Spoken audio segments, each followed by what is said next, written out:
좋은 교회, 은혜로 성장하고 부흥하는 교회에 와서 또 말씀 전할 수 있는 기회를 주셔서 참 감사를 드립니다.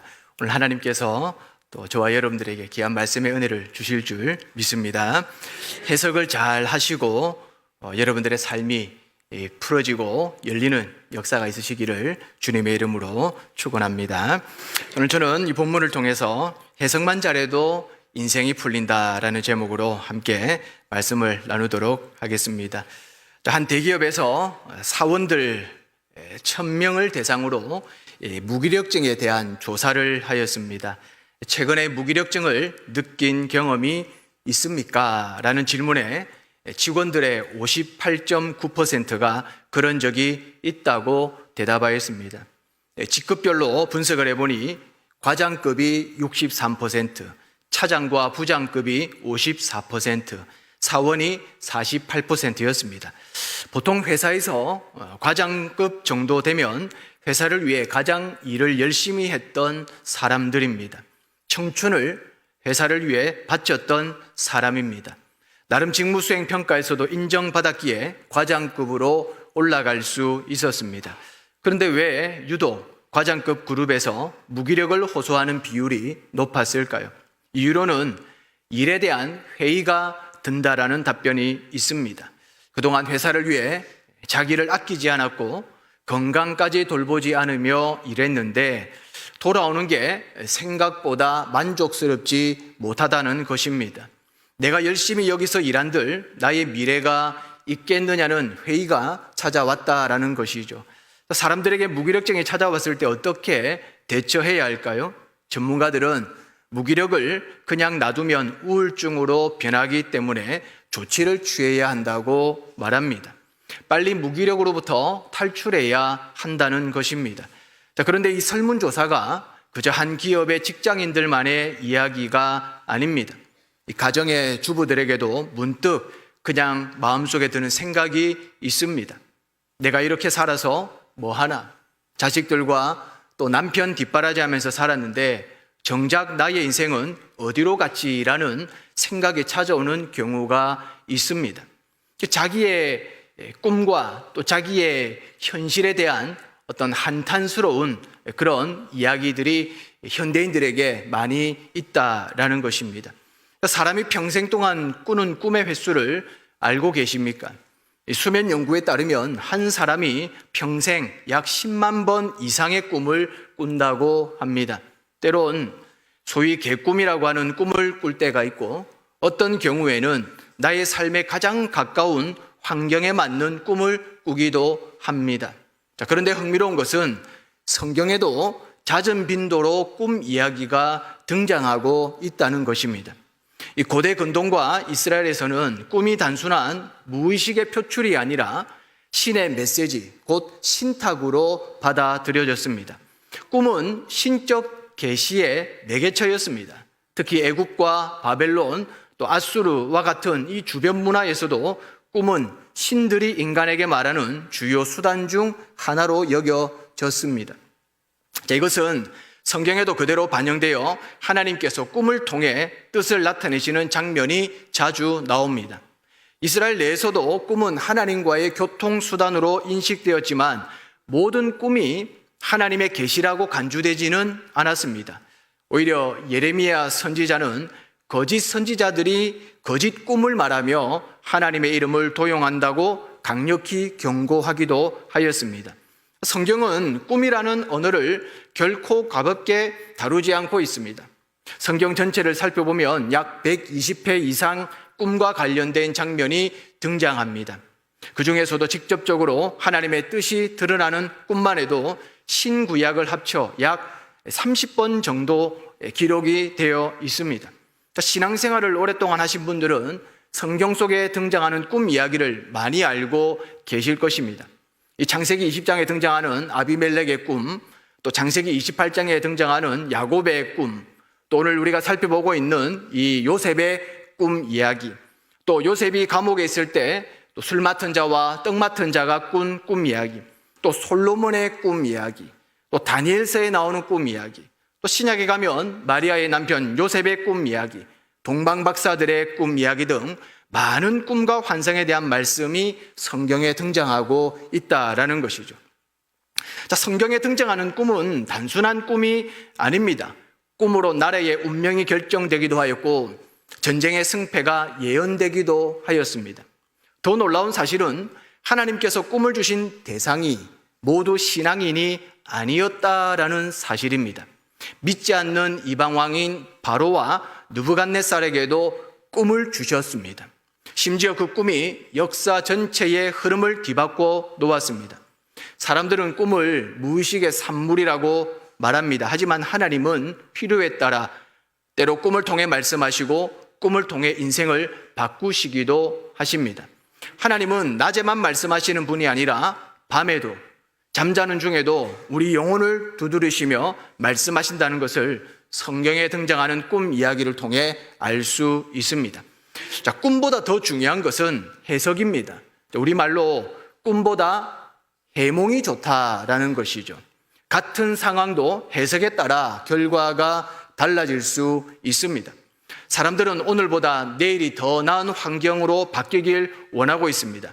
그러면 인생이 살맛이 날 것으로 기대합니다. 하지만 나의 입맛에 맞는 환경은 오지 않습니다. 차라리 그런 환경을 기다리는 것보다 환경을 해석하는 능력을 배우고 키우는 편이 훨씬 시간을 절약하는 비법입니다. 이 맨발로 다니는 아프리카 원주민들이 사는 지역에 신발 공장을 세우려는 회사가 있습니다. 이 실무진들을 파견하여 아프리카 현장을 실사하고 보고를 받았습니다. 한 그룹은 그곳에 신발을 신고 다니는 사람이 한 명도 없다는 것에 초점을 맞춰 신발 공장 세우면 즉시 문 닫아야 된다, 그런 보고서를 올립니다. 다른 한 그룹은 그곳에 신발을 신고 다니는 사람이 한 명도 없다는 것에 초점을 맞춰 신발 공장을 세워 신발을 만들어 그 사람들에게 신겨만 주면 이 사업이 큰 대박이 날 것이다 라는 보고서를 올립니다. 부정적인 보고는 열악한 환경에 포인트를 두었고 긍정적인 보고는 탁월한 해석의 포인트를 두었다고 볼 수 있습니다. 여러분, 투자의 귀재들은 각종 경기 지표가 바닥을 칠 때 투자처를 찾는다고 합니다. 요즘 우리 대한민국의 주식시장이 상당히 좋습니다. 여러분들 수익이 많이 나고 계시는 줄로 믿습니다. 요즘 같은 때에 수익이 안 나면 뒤처지는 사람이 되는 겁니다. 지금 전부 다 이 포무 증상을 또 겪고 있습니다. 은행에서 돈이 다 빠져나가고 있습니다. 지금 우리나라의 어떤 이 지표들이 너무나도 잘 나오고 있고, 부동산이든 주식이든 이 지표들이 하늘 모르고 치솟고 있다라는 것이죠. 근데 투자의 귀재들은 이때는 잘 움직이지 않는다라는 것이죠. 뭘 모르는 사람이 지금 움직이는 겁니다. 꼭 고점에 잡아가지고 이제 추락을 맛보게 되는 것이죠. 그러니까 투자에 대해서 잘 모르고 공부가 부족하고 또 남들이 다 할 때 따라가는 사람은 좀 늦은 거예요. 이 투자의 기재들은 경기 지표가 좋지 않을 때에 모든 지표가 바닥을 치고 있고, 어쩌면 이 부동산이라든지 또 이 주식이라든지 금값이라든지 이런 것들이 바닥을 칠 때 그때 돈가방 들고 투자를 한다라는 것이죠. 다른 사람들이 숨죽이고 있고 몸살이고 있고 돈을 감추고 있는 그 시점에 투자를 시작한다는 겁니다. 이것을 바로 위기를 기회로 해석한 것이죠. 안 된다는 환경에서 되는 것을 본 것입니다. 제가 왜 이 말씀을 드리느냐, 지금 들어가시면 안 된다 그 말이에요. 지금 들어가시면 안 된다. 여러분, 우리 인생은 교과서대로 사라지지 않습니다. 수학 공식대로 풀리지 않는 것이 인생입니다. 풀려고 달려들면 더 복잡해지는 것이 인생입니다. 답이 없는 것이 인생이고 미러와 같이 헤매고 꼬이는 것이 인생입니다. 그래서 모든 사람에게 인생은 쉽지 않은 것이죠. 그런데 자세히 보면 인생이 힘든 것이 아닙니다. 힘든 해석을 하기에 인생이 같이 힘들어지는 것입니다. 인생을 대할 때 쉬운 해석을 하면 인생도 덩달아 쉽게 살 수 있습니다. 여러분, 뭐든지 쉽게 하시기를 바랍니다. 진짜 쉬워서 쉽게 하는 것이 아닙니다. 쉽게 해석하면 마음부터 가벼워지는 것이고 억지로 하지 않게 되는 것입니다. 여러분, 뒤집으면 간단합니다. 자살을 뒤집으면 뭐가 됩니까? 살자가 됩니다. 너무 좋은 해석이죠. 역경을 뒤집으면 뭐가 됩니까? 경력이 됩니다. 내 힘들다를 뒤집으면 뭐가 되죠? 다들 힘내가 됩니다. 여러분, 생각의 전환이 일어나야 됩니다. 넘어졌으면 넘어진 것을 묵상하거나 해석하지 말아야 됩니다. 넘어졌으면 그냥 털고 일어나면 되는 것입니다. 우리의 생각은 회전을 잘해야 됩니다. 한쪽으로 멈춰서면 안 됩니다. 외골수처럼 한쪽으로만 생각하면 외통수에 걸려 꼼짝하지 못하는 인생이 된다라는 것이죠. 오늘 본문에 나오는 요셉은 유연한 생각의 체계를 가진 사람입니다. 우리가 볼 때 요셉의 인생은 꼬일 대로 꼬였다고 말하지만 정작 요셉 자신은 너무 쉽게 해석합니다. 오늘 5절을 한번 보시면 당신들이 나를 이곳에 팔았다고 해서 근심하지 마소서, 한탄하지 마소서. 하나님이 생명을 구원하시려고 나를 당신들보다 먼저 보내셨나이다. 여러분, 요셉의 해석이 자기에게 초점을 맞추고 있었다면 이 출세 이후 자신을 노예로 팔아버린 형들은 모두 사형감입니다. 요셉의 지난 과거는 분노와 억울한 감정이 돌처럼 굳어져 있었습니다. 형들의 시기와 미움으로 꿈이 무참히 짓밟혔습니다. 노예로 팔려간 것만 해도 인생의 오점인데 노예 이후의 인생의 여정은 갈수록 험난했습니다. 누명을 써야 했습니다. 감옥에 갇혔습니다. 하루하루 형들을 향한 증오심으로 이를 악물고 버텼을 것입니다. 요셉이 애굽의 총리로 성공한 후 형들과 재회를 하게 됩니다. 당장 처단해도 전혀 문제될 것이 없습니다. 하지만 요셉이 뜻밖의 해석을 하고 있는 것이죠. 여러분, 해석은 하나님이 하시는 것입니다. 자, 요셉의 고백을 들어보면 해석의 주체는 하나님이셨습니다. 6절과 7절과 8절을 계속 보시면은 하나님이 생명을 구원하시려고 7절에 하나님이 큰 구원으로 8절에 하나님이 나를 바로에게 아버지로 삼으시고 다 시작할 때마다 하나님이 인생의 해석을 누가 하시는가? 하나님이 하신다라는 것을 고백하고 있는 것이죠. 노예로 팔려가도 억울한 옥살이를 하여도 먼저 튀어나오는 대답이 하나님이었습니다. 모든 삶을 하나님이로 해석을 하게 되는 것이죠. 여러분, 해석은 내가 하는 것이 아닙니다. 하나님이 하게 하시는 것입니다. 우리는 눈에 보이는 것에 지배를 받습니다. 당장 통장 잔고가 떨어지면 먹고 살 일이 막막합니다. 병원에서 생각지도 못한 위중한 병을 발견하면 크게 낙심합니다. 저는 성도들 가운데 수술을 앞두고 있거나 어떠한 병을 발견했다고 했을 때 이렇게 기도합니다. 하나님, 병을 발견하게 해주셔서 감사합니다. 발견하게 하신 것은 하나님께서 치료하셔서 더 건강하게 살도록 인도하시기 위함인 줄 믿습니다. 저는 그렇게 기도합니다. 여러분, 모르고 살다가 손 쓸 수 없는 상황까지 가는 것보다 하나라도 빨리 발견해서 치료받고 다시 건강하게 사는 것이 훨씬 좋습니다. 여러분, 오래 사시기를 원하십니까? 여기는 오래 살고 싶은 분이 많이 없으신가 보네요. 오래 살고 싶으시면 빨리빨리 병을 찾아야 돼요. 빨리빨리 찾아서 요즘에는 빨리만 찾으면 거의 다 고칩니다. 다 치료가 돼요. 그러니까 그것도 하나의 은혜입니다. 이게 해석의 차이입니다. 어떤 사람은 왜 나에게 이런 병이 발견되었느니 원망하고 불평합니다. 내가 그렇게 신앙생활 열심히 하고 내가 그렇게 교회를 잘 섬기고 교회를 위하여 일하였는데 고작 나에게 돌아오는 것은 이런 병밖에 없습니까? 왜? 너무나 큰 원망과 불평을 하고 낙심에 빠지는 분들이 계십니다. 여러분, 해석을 잘해야 됩니다. 이 병을 하나님이 지금이라도 발견케 하셨으니 치료의 길이 있는 것이고 회복의 길이 있는 것이고 다시 건강을 찾을 수 있는 기회가 주어졌다라고 해석을 하는 것이죠. 자, 이런 해석 관점을 가지면 병을 발견하는 것이 원망과 불평의 제목이 아니라 오히려 감사의 제목이 될 수 있다라는 것입니다. 여러분, 우리가 눈에 보이는 사실을 거절하기는 어려운 것이 사실입니다. 눈에 보이는 대로 따라 사는 것이 우리의 삶입니다. 현실적인 상황에서 다른 해석을 내놓는 것이 거의 불가능합니다.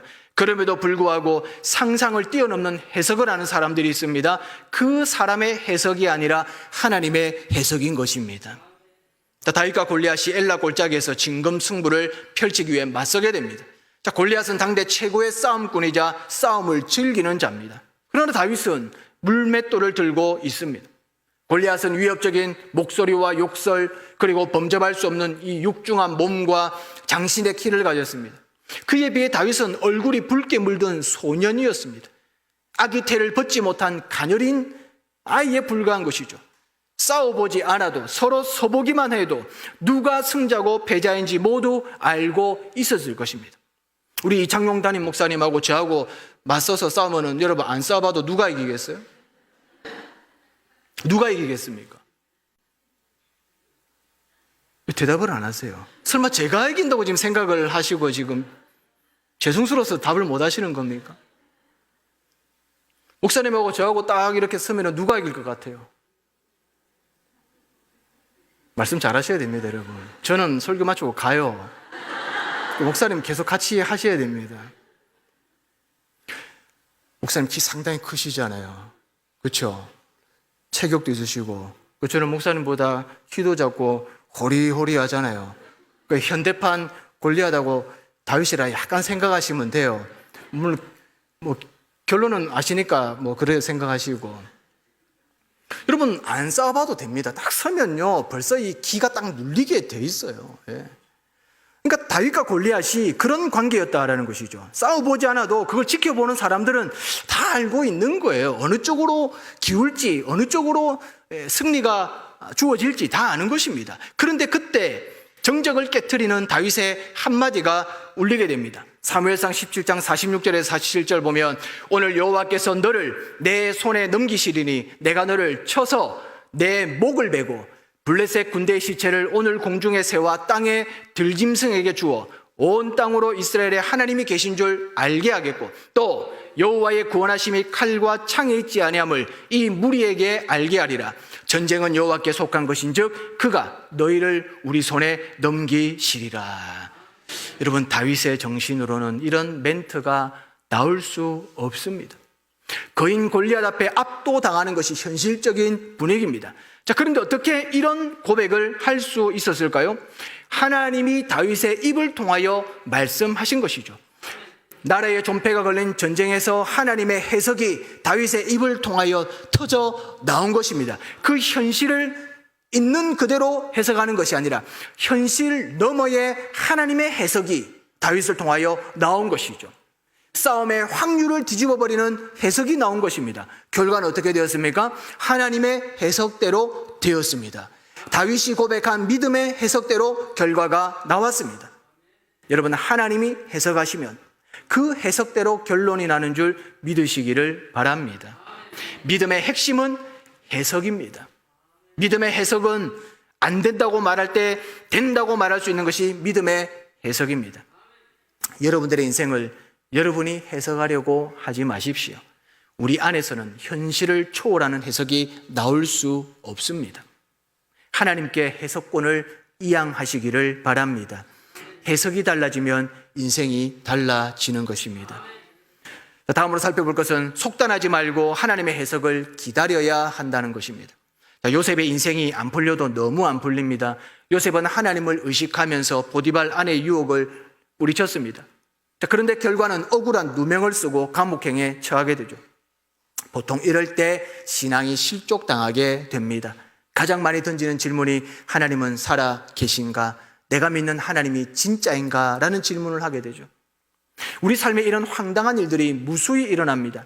믿음 좋은 사람 만나 결혼하기 위해 기다리고 있다가 결혼 정년기를 훌쩍 넘겨버렸는데 믿지 않는 친구는 좋은 사람과 결혼하여 행복하게 살고 있습니다. 교회를 위해 아낌없이 봉사하고 섬겼는데 직장에서 승진은커녕 쫓겨날 상황에 처하게 됩니다.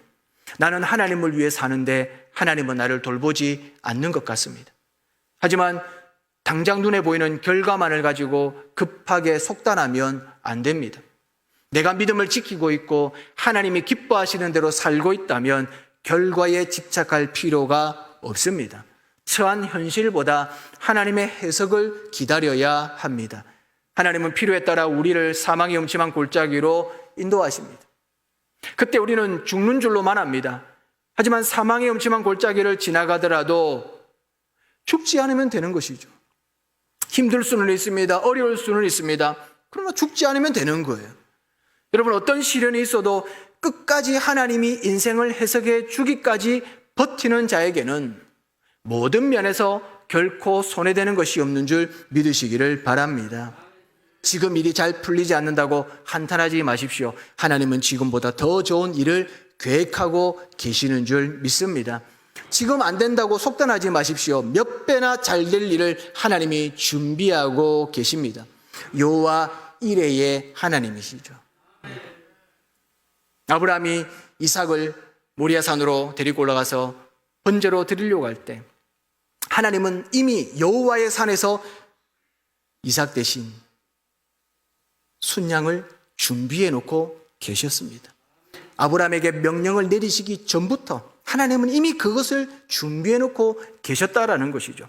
여러분, 현실 보고 속단하지 마십시오. 성급한 결론을 내지 마십시오. 지금 잘 안 된다고 한탄하지 말고 몇 배나 잘 될 일을 하나님이 준비하고 계신다라는 해석을 내어놓을 수 있기를 바랍니다. 우리의 인생 시간 계획을 하나님이 다 짜놓으셨습니다. 여러분들 뜻대로, 여러분들 마음대로 왜 안 사라진 줄 아십니까? 하나님께서 여러분들을 향한 시간표를 다 짜놨기 때문에 그렇습니다. 하나님이 여러분들을 향한 계획을 다 가지고 계시기 때문에 그렇습니다. 어쩌면 내가 계획한 대로, 내가 생각한 대로, 내 마음대로 모든 것이 다 되고 있다면 하나님의 계획이 나에게 없을 가능성이 있습니다.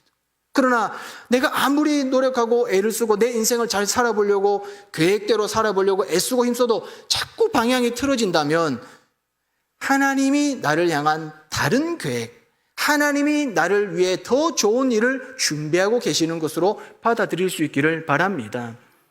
살면서 힘든 일이 얼마나 많으십니까? 답답한 일로 인생에 힘이 빠질 때가 있지 않습니까? 당장은 속상할 수 있고 삶이 우울해질 수 있지만 인생을 좀 더 길게 볼 필요가 있습니다. 순간순간 주어지는 상황에 일희일비하지 말아야 됩니다. 하나님이 나의 인생을 해석하실 날이 온다라는 것이죠. 하나님의 때와 나의 때가 다르듯이 하나님의 해석과 나의 해석에는 간극이 있다는 것입니다. 내 해석보다 하나님의 해석을 더 신뢰하시고 기다리시기를 바랍니다. 하나님은 요셉에게 가슴 뛰는 꿈을 주셨지만 더불어 고난도 겪게 하셨습니다. 미움도 받게 하셨고 오해도 받게 하셨습니다. 이런 과정만 보고 하나님을 판단해서는 안 된다라는 것이죠. 부분만 볼 것이 아니라 전체를 봐야 됩니다. 나무만 볼 것이 아니라 숲을 볼 수 있어야 된다라는 것이죠. 여러분, 믿음의 해석을 가졌다면 그 해석 그대로 밀고 나가야 됩니다. 자, 요셉은 일찍이 꿈 해석의 달인이었습니다. 비록 그 꿈 해석 때문에 부모님에게 버릇없는 아이처럼 형들에게는 시기심을 유발시켰습니다. 그런데 시간이 지날수록 요셉의 해석이 빛을 발하게 되죠. 자, 요셉이 감옥에 있을 때 한 방을 가졌었던 바로의 신하들이 있었습니다. 각자 꿈을 꿨지만 그들 자신이 꿈 해석을 할 수 있는 능력이 없었습니다. 자, 요셉이 그들의 꿈 이야기를 듣고 한 사람에게는 복직할 것이라는 해석을 내어놓고 또 다른 한편 사람에게는 파면이라는 해석을 주었습니다.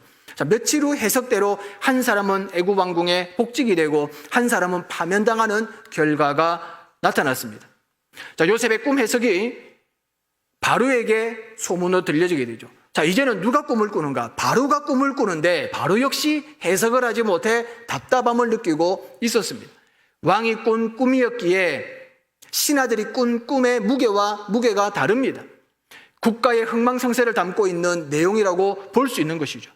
자, 바로의 궁에도 꿈을 푸는 해몽가들이 있었지만 아무도 그 꿈을 풀어주지 못했습니다. 그러자 요셉이 다시 꿈 해석자로 나섰게 되었고 바로에게 흡족한 해석을 안겨줌으로 신뢰를 받게 되고 애굽의 총리로 지명이 됩니다. 자, 요셉은 소년 시절부터 총리가 되기까지 믿음의 해석이 바뀐 적이 없었습니다. 믿음의 해석으로 밀고 나가니까 누명과 감옥 생활 속에서도 해석의 판도가 뒤집어지지 않았다라는 것이죠. 자, 요셉의 인생은 믿음의 해석으로 시작하여 믿음의 해석으로 마쳤습니다. 믿음의 해석이 믿음의 인생을 만들었습니다. 여러분, 해석만 잘해도 인생이 풀립니다. 자, 그리스도인의 해석은 오직 하나밖에 없습니다. 로마서 8장 28절에 우리가 알거니와 하나님을 사랑하는 자, 곧 그의 뜻대로 부르심을 입은 자들에게는 모든 것이 합력하여 선을 이루느니라. 여러분, 모든 것이 합력하여 선을 이룬다라는 말씀에 밑줄 쳐야 돼요. 해석의 키워드입니다. 모든 것 안에는 별의 별 사건과 오해와 아픔과 상처가 뒤섞여 있는 거예요. 여러분들의 탄식과 절망과 상처와 고난들이 그 믿음 안에서, 그리고 모든 것 안에서 해석이 될 때 합력이 되고 마침내 선을 이루어 낸다라는 것입니다. 인생은 해석입니다. 나를 불행하게 할 수 있는 사람은 나 자신입니다. 나를 행복하게 할 수 있는 사람도 나 자신입니다. 어떤 경험을 하느냐가 아니라 그 경험을 어떻게 해석하느냐입니다. 어떤 환경과 상황에서 사느냐가 아니라 그 상황과 환경을 어떻게 해석하느냐의 문제라는 것이죠.